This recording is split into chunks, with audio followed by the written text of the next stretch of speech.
Good morning students. आज का हमारा टॉपिक है मानव भूगोल की प्रकृति एवं विषय वस्तु। तो शुरू करते हैं। तो सबसे पहले हम प्रयास करेंगे मानव भूगोल का अर्थ जानने की कि मानव भूगोल है क्या।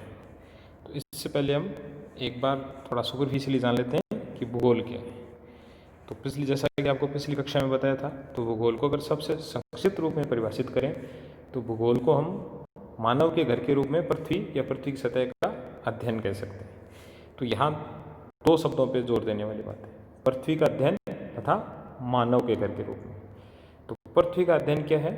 पृथ्वी का अध्ययन में यह जो हम इसके स्थल मंडल, जल मंडल, वायुमंडल, इन सभी का जो अध्ययन करते हैं, जो कि आपने पिछली कक्षा में जो आपका पेपर था फिजिकल ज्योग्राफी, जो जिसमें हमने भूआकृति विज्ञान, जलवायु विज्ञान या समुद्र विज्ञान के रूप में ये पढ़ा था। तो भूगोल का ये क्या कहलाता है? भौतिक भूगोल। इसके अंतर्गत हम क्या करते हैं? पृथ्वी तल की भौतिक विशेषताओं या फिर भौतिक पर्यावरण का अध्ययन करते हैं। अब दूसरे पहलू पे आते हैं कि मानव के घर के रूप में, अर्थात मानव या मनुष्य किस प्रकार अपने इस भौतिक पर्यावरण से अंतःक्रिया करता है। तो इसका अध्ययन भी हम क्या करते हैं? भूगोल में करते हैं। तो भूगोल के जो दूसरा भाग है जिसमें मानव की उसके भौतिक पर्यावरण से अंतःक्रिया का अध्ययन करते हैं, यही क्या है? इसका मानव भूगोल का पक्ष है। तो इस प्रकार हम देख सकते हैं कि भौतिक भूगोल क्या है? भौतिक पर्यावरण का अध्ययन। तो जबकि मानव भूगोल क्या है? मानव का भौतिक पर्यावरण के साथ जो अंतर्क्रिया, अंतर संबंध है, उनका अध्ययन। तो और ज़्यादा क्लेरिफाई करने के लिए हम देख लेते हैं कुछ परिभाषाएं। तो सबसे पहले देखते हैं रेड जेल की परिभाषा। रेड जेल जिनको मानव भूगोल का पिता या फाउंडर कहा जाता है। तो रेड जेल ने क्या बताया मानव भूगोल के बारे में? रेड जेल ने कहा कि human geography is the synthetic study of relationship between human societies and earth surface. अर्थात मानव भूगोल मानव समाजों व धरातल के बीच संबंधों का संश्लेषित अध्ययन है। किनके बीच का? मानव समाजों एवं धरातल के बीच संबंधों का, अर्थात मानव एवं भौतिक पर्यावरण के बीच के संबंधों का अध्ययन है। इसी प्रकार सैंपल परिभाषित करती हैं, human geography is the study of changing relationship between unresting man and unstable earth. अर्थात मानव भूगोल अस्थिर पृथ्वी तथा क्रियाशील मानव के बीच परिवर्तनशील संबंधों का अध्ययन है। यह भी किन का अध्ययन है? किनके संबंधों का अध्ययन है? पृथ्वी तथा मानव। वही बात इसी प्रकार ब्लास की परिभाषा है, conception resulting from a more synthetic knowledge of physical laws governing our earth and of the relations between the living being which inhabit it is human geography. यानी कि हमारी पृथ्वी को नियंत्रित करने वाले भौतिक नियमों तथा इस पर रहने वाले विभिन्न जीवों के मध्य संबंधों का अध्ययन या संश्लेषित ज्ञान क्या है? मानव भूगोल। इनके बीच संबंधों का अध्ययन भौतिक नियमों या भौतिक पर्यावरण तथा जीवों अर्थात मानव के बीच का। तो सभी परिभाषाओं में हम ये देखते हैं कि किन के बीच के संबंधों का अध्ययन करते हैं? ह्यूमन सोसाइटीज़ हो या अर्थ सरफेस के बीच हो, अनरेस्टिंग मैन हो या अनस्टेबल अर्थ के बीच हो, लिविंग बीइंग हो और या फिजिकल लॉज के बीच हो। कुल मिला के जो बात निकलती है, इसका मतलब ये है कि मानव भूगोल के केंद्र में क्या रहते हैं? मानव पर्यावरण संबंधों का अध्ययन। तो इस प्रकार हम एक सरल परिभाषा के रूप में मानव भूगोल को इस प्रकार परिभाषित कर सकते हैं कि मानव भूगोल क्या है? मानव तथा उसके भौतिक पर्यावरण के बीच जो अंतर्क्रिया है उसका अध्ययन क्या है? मानव भूगोल। अब हम इसकी प्रकृति और इसके कार्यक्षेत्र के बारे में देखते हैं। तो अभी जो परिभाषा हमने देखी है, तो इसकी प्रकृति और कार्यक्षेत्र या विषय वस्तु, ये सब इसी के इर्द गिर्द हम इन परिभाषा के इर्द गिर्द ही हम देखने का प्रयास करेंगे। तो सबसे पहले देखते हैं कि मानव भूगोल की प्रकृति। जैसा कि अभी थोड़ी देर पहले आपको बताया कि मानव भूगोल क्या है? मानव और पर्यावरण के बीच आपसी अंतर्क्रिया का या अध्ययन है। तो इसमें देखने के लिए सबसे पहले ये देखते हैं कि मानव पर्यावरण के बीच के जो संबंध हैं उनके बारे में। तो मानव पर्यावरण के बीच के संबंध हैं, उनमें देखें तो जो पर्यावरण है अर्थात भौतिक पर्यावरण है, वो क्या करता है? मानव के जीवन को नियंत्रित करता है या प्रभावित करता है। उदाहरण के लिए देख सकते हैं कि जो ठंडे जगह होती है वहाँ के जो मानव की वेशभूषा है, जो उष्ण जलवायु है वहाँ की जो वेशभूषा है, उनके बीच का अंतर हम आसानी से देख सकते हैं कि किस प्रकार पर्यावरण उनकी वेशभूषा या फिर अन्य क्रियाकलापों को प्रभावित करता है। इन सब चीज़ों को डिटेल में आगे मानव पर्यावरण संबंधों के जो टॉपिक है उसके अंतर्गत डिटेल में पढ़ेंगे। तो अभी ये समझ लीजिए कि पर्यावरण क्या करता है? मानवीय क्रियाओं को क्या करता है? प्रभावित या नियंत्रित करता है। वहाँ मानव क्या करता है? प्रतिक्रिया स्वरूप पर्यावरण के साथ समायोजन करने का प्रयास करता है, उसके साथ अनुकूलन करता है, या फिर उसमें पर्यावरण में परिवर्तन लाता है। तो ये एक तरीक़े से दो तरफा अध्ययन है। तो अभी जो हाल में जो बाढ़ आई है बिहार और असम में, उसके उदाहरण से भी इस अंतर्क्रिया को हम थोड़ा समझ सकते हैं। जैसे कि मानव ने क्या किया, पर्यावरण को परिवर्तित करने का प्रयास किया, अर्थात मानव ने क्या किया, नदियों के प्राकृतिक बहाव को बाधित किया और वहाँ अपनी जो सेटलमेंट या कॉलोनियों को बसाया।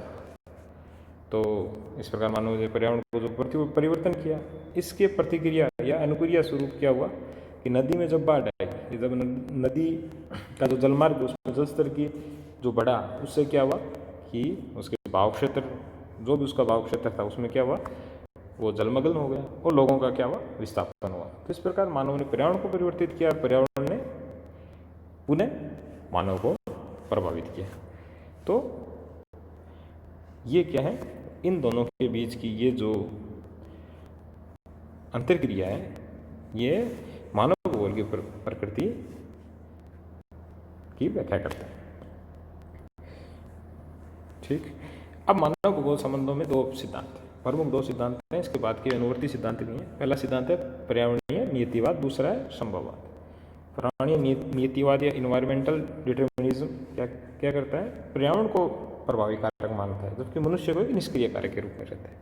वहीं दूसरी ओर संभववाद क्या करता है कि मनुष्य को एक प्रमुख सक्रिय कारण मानता है। तो इन दोनों सिद्धांतों की जो विस्तृत चर्चा है वो हम आगामी कक्षाओं में करेंगे।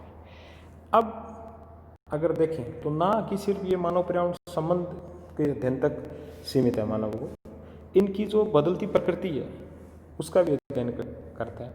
तो मानव भूगोल क्या है कि में गत्यात्मकता का गुण है, इसकी प्रकृति क्या गत्यात्मक या डायनामिक है। तो ये गत्यात्मकता हम दो तरीकों से देख सकते हैं, एक तो बदलते मानव पर्यावरण संबंधों के अध्ययन के रूप में, और दूसरा देख सकते हैं विषय जो एक विषय या सब्जेक्ट के रूप में किस प्रकार धीरे धीरे ये इवॉल्व हुआ। तो जो मानव पर्यावरण संबंध के जो बदलते मानव पर्यावरण संबंध है उनकी चर्चा आगे करेंगे। तो अभी ये देख लेते हैं विषय के रूप में इसका जो इवोल्यूशन या उद्भव कैसे हुआ। तो जहाँ हम देखें मानव भूगोल के अध्ययन जो 19वीं सदी के उत्तरार्ध में इसकी महत्ता बढ़ती है। 19वीं सदी के अंत में 20वीं सदी के प्रारंभ में इसका जोर मुख्य महत्व किस पे रहता है, जो नीतिवादी अध्ययन, अर्थात जो पर्यावरणीय नीतिवाद है उस पर अध्ययन पे जोर रहता है। फिर इसमें संभववादी विचारधारा आती है। उसके बाद जो 20वीं सदी का पूर्वार्ध है उसमें जो क्षेत्रीय अध्ययन है, जो रीजनल स्टडीज हैं, उन पर जोर दिया जाता है। और सेकंड वर्ल्ड वॉर के पश्चात इसमें अनेक प्रकार के बदलाव होते हैं, इसमें व्यवहारवादी, मानवतावादी, रेडिकल और कल्याणवादी, इस प्रकार धीरे धीरे इसका उपागम इसमें इनका समावेश होता है। ठीक, तो इसमें सबसे पहले हम देखना चाहेंगे जो इसका वर्तमान स्वरूप है, जो इसका कल्याणवादी स्वरूप है। तो मानव भूगोल की प्रकृति किस प्रकार कह सकते हैं वर्तमान में, इसका नेचर क्या है, वेलफेयर या कल्याण पर। तो एक प्रमुख कल्याणवादी भूगोलवेता थे स्मिथ, उनका एक कथन है कि मानव भूगोल कौन, कहाँ, क्या और कैसे पाता है कहते हैं। अर्थात मानव भूगोल ना सिर्फ इस चीज़ का अध्ययन है कि मानव पर्यावरण के बीच के क्या संबंध हैं या फिर जो मानवीय समाज है उसका वितरण किस प्रकार है, बल्कि इस प्रकार भी है कि जो संबंध हैं वो क्यों हैं और जो वितरण है वो क्यों है, कैसे है, और किस प्रकार इसको मानव भूगोल के जो ज्ञान है इसको मानव कल्याण के लिए प्रयोग में लिया जा सकता है। ठीक, अब जो मानव भूगोल की प्रकृति संबंधी जो अंतिम विषय उस पर चर्चा करना चाहेंगे वो है इसका नेचर क्या है, इंटर या मल्टी डिसिप्लिनरी, अर्थात अंतर अनुशासनात्मक या बहु अनुशासनात्मक, ये इसको अंतर्वैश्विक भी कह सकते हैं। अंतर्वैश्विक में क्या है कि इसमें मानव भूगोल में न सिर्फ भूगोल बाकी अनेक जो समाज विज्ञान है जैसे कि समाजशास्त्र है, अर्थशास्त्र है, राजनीति विज्ञान, इन सब का भी अध्ययन किया जाता है। इन सब का अध्ययन भौगोलिक संदर्भ में अध्ययन किया जाता है। तो आप इससे जस्ट आज की कक्षा के बाद अगली कक्षा में हमारा टॉपिक होगा मानव भूगोल की शाखाएं, ब्रांचेज ऑफ ह्यूमन ज्योग्राफी। उसमें क्या इन सब के बारे में हम विस्तार से पढ़ेंगे। तो अभी आप इस स्लाइड में देखिए, इससे आप समझ सकते हो कि मानव भूगोल किस प्रकार अन्य जो समाज विज्ञान है जिनसे जुड़ा है, जैसे कि आपका डेमोग्राफी या जनांकीय हुआ, और समाजशास्त्र हुआ, अर्बन स्टडीज़ नगरीय अध्ययन हुआ, इकोनॉमिक्स भी, और आपके जो मनोविज्ञान हुआ, साइकोलॉजी भी, एंथ्रोपोलॉजी या मानव शास्त्र हुआ, या पॉलिटिकल साइंस भी, इन सब से जुड़ा है। और ये सब इसकी ब्रांचेज हैं, जैसे कि ये जो आप देख रहे हैं। तो अगली कक्षा में इनके बारे में हम विशद चर्चा करेंगे। अभी हम देखते हैं कि मानव भूगोल का स्कोप, कार्यक्षेत्र या विषय वस्तु क्या है। तो अभी जो आज की कक्षा से शुरू से जो चीज़ें पढ़ रहे हैं, इसके केंद्र में क्या रहता है, मैन इन्वायरमेंट या मानव पर्यावरण के जो संबंध हैं उनका अध्ययन। तो मानव भूगोल क्या है, मानव पर्यावरण संबंधों का अध्ययन। इसके अंदर हम अध्ययन करते हैं कि मानव पर्यावरण को किस प्रकार प्रभावित करता है, किस प्रकार समायोजन करता है, किस प्रकार अनुकूलन करता है, और पर्यावरण किस प्रकार मानव को प्रभावित करता है। तो वही इनकी चर्चा क्या करेंगे, आगे की कक्षाओं में करेंगे। तो अभी दूसरा देखते हैं कि मानव भूगोल का और क्या विषय वस्तु है, और इसके अंदर किस चीज़ों का अध्ययन कर सकते हैं, इसका स्कोप क्या है।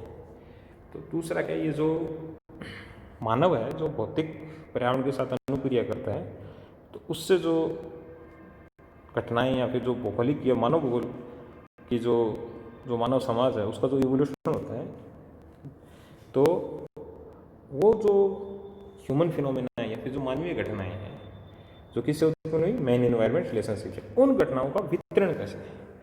जैसा कि आपको बताया है पिछली कक्षा में, पिछली जो कक्षा थी, जो BA फर्स्ट ईयर था, उसमें बताया आपको कि भूगोल क्या है, geography is the science of distribution. भूगोल क्या है, वितरण का विज्ञान है। इसमें हम क्या देखते हैं, हमेशा वितरण देखते हैं। जैसे कि आप स्कूल से पढ़ते आए होंगे कि फसलों का वितरण, खनिजों का वितरण, ये सब चीज़ें। तो मानव भूगोल में क्या करेंगे, जो मानवीय भौगोलिक पहलू उनके वितरण का अध्ययन करेंगे। जैसे उदाहरण के लिए कुछ डेमोग्राफिक एट्रीब्यूट्स हैं, जैसे जनांकीय संरचना है, अपनी जनसंख्या घनत्व है, अन्य लक्षण है, साक्षरता है, लिंगानुपात है, इन सब के वितरण का अध्ययन करते हैं। और क्या है, जो आर्थिक गतिविधियाँ हैं, कृषि, उद्योग, इनकी अवस्थिति वितरण का अध्ययन भी किसमें करते हैं, मानव भूगोल में करते हैं। तो अब जो मानव भूगोल है, मानव भूगोल खुद एक बहुत बड़ा विषय, इसके आगे उपक्षेत्र भी हैं। जैसे कि अभी जो पिछली स्लाइड में आपको बताया था, सामाजिक भूगोल, आर्थिक भूगोल, नगरीय भूगोल। तो अगली कक्षा में जब इनकी ब्रांचेज या उपक्षेत्रों के बारे में पढ़ेंगे, तब इसके बारे में हम विस्तार से बताएंगे कि जो आर्थिक भूगोल है उसमें क्या पढ़ते हैं, नगरीय भूगोल उसमें क्या पढ़ते हैं, सामाजिक भूगोल है उसमें हम क्या पढ़ते हैं। तो कुल मिला के हम कह सकते हैं कि जो मानवीय भौतिक पहलू हैं, जो मानव से जुड़े भौतिक जो तत्व हैं, उनके वितरण का अध्ययन क्या करते हैं, हम मानव भूगोल के अंतर्गत करते हैं, भले ही वो मानव भूगोल का कौन सा ही उपक्षेत्र। ठीक है। अब इसके साथ क्या करते हैं, जैसे कि आप जानते हो कि ज्योग्राफी की दो अप्रोच होती हैं, सिस्टमेटिक और रीजनल। सिस्टमेटिक अप्रोच में क्या करते हैं, जो तत्व होते हैं उनका, कोई भी भौगोलिक तत्व है उसका पूरे जो पृथ्वी क्षेत्र में वितरण देखते हैं कि किस प्रकार ये वितरण है, उनके कार्य के कारण संबंध क्या है, उनकी व्याख्या करने का प्रयास करते हैं। दूसरी ओर क्या करते हैं, जो रीजनल अप्रोच है उसमें क्या करते हैं कि क्षेत्र विषय रहते हैं, उसमें उनके जो समस्त जो भौगोलिक तत्व हैं उनका एक समेकित या समग्र अध्ययन करते हैं। तो उसमें क्या देखते हैं, कोई एक विशेष क्षेत्र अपने दूसरे क्षेत्र से भिन्न कैसे है। तो मानव भूगोल के अंतर्गत ये भी देखते हैं कि जो ये मानवीय जो भौतिक तत्व हैं, इनकी एक प्रदेश से दूसरे प्रदेश में इनकी जो प्रादेशिक भिन्नता है वो किन कारणों से क्यों है और उसके क्या प्रभाव है, इन सब बातों का अध्ययन भी किस में किया जाता है, मानव भूगोल के अंतर्गत। कि किस प्रकार, उदाहरण के लिए कि जैसे राजस्थान का जनसंख्या घनत्व है उत्तर प्रदेश के जनसंख्या घनत्व से किस प्रकार भिन्न है, कम क्यों है। तो ये जो प्रादेशिक भिन्नताएं आती हैं, इनका अध्ययन भी किसमें किया जाता है, मानव भूगोल। तो आज की कक्षा पूरी होती है।